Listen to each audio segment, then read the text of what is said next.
Welcome to Luca is a Billionaire, where the only thing I invest in is your answers. Open the Govee Home app and sign in before starting the update. Confirm the app version is current and Bluetooth is enabled on your phone. Place your phone within 3 meters of the target light to maintain a stable connection. Make sure the light has power and the light or controller battery is above 50%. Disable Wi-Fi call features or other apps that may interrupt Bluetooth. Close background apps to reduce interference while updating firmware in the next steps. Select your specific Govee device in the app, then tap the gear icon for settings.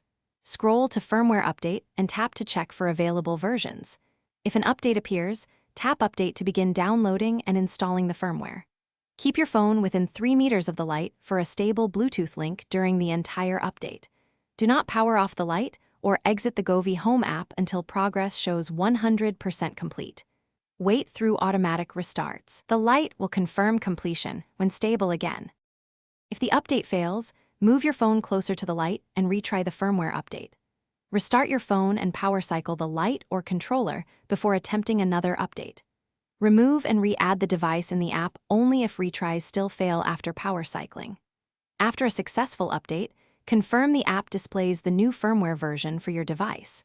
If issues persist, gather your device model and firmware details and contact Govee support for targeted assistance. Thanks for watching and please subscribe. It's the best investment you'll ever make.